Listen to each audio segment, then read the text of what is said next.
Okay, so continuous growth and decay. We've got half-life of carbon, 14 is 5,720 years. If you have 300 grams, how many grams will remain after 100 years? So what we have to know with continuous growth and decay is the formula A equals PE raised to the RT, or we can call that A sub n equals A sub 0 E raised to the KT. Those formulas are pretty much used interchangeably. So if you look at what we know, okay, we want to know how much of a 300-gram sample will remain after 100 years. So we're going to be solving for A sub n. We know 300 E. The problem is we don't know the K or the R, which is our decay rate, but we do know the time is 100 years. And so in order to find the decay rate, first we need to take a step back and use this information here about it being a half-life. Okay, when it's a half-life, that means half of it will remain.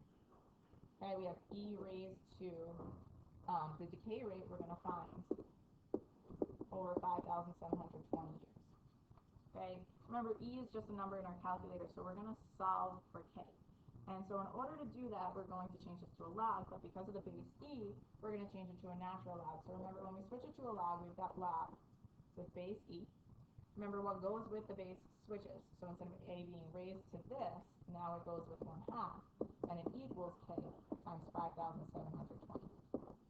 Okay, and then in order to solve for K, I'm going to divide both sides by 5,720. Okay, and I'm going to get a really awful decimal in my calculator. So what I'm going to do is I'm going to come back over here, and I'm going to substitute that whole thing in so I don't have to worry about writing that whole decimal down.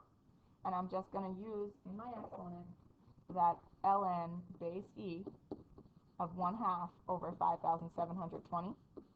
Okay, and I don't need to write the base E because it's got to be base E when I'm using a natural log. Okay, and then at this point, I'm going to type that into my calculator. So I've got 300. To get the E, I can either hit second division or I like to hit second ln because that raises it to an exponent already.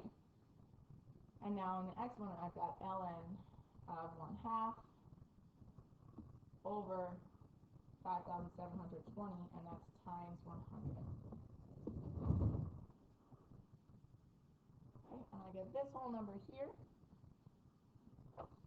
And so I'm going to round that to about 296 grams. On a Regents or a test, you should specifically be given to the nearest, and it will tell us what to round to.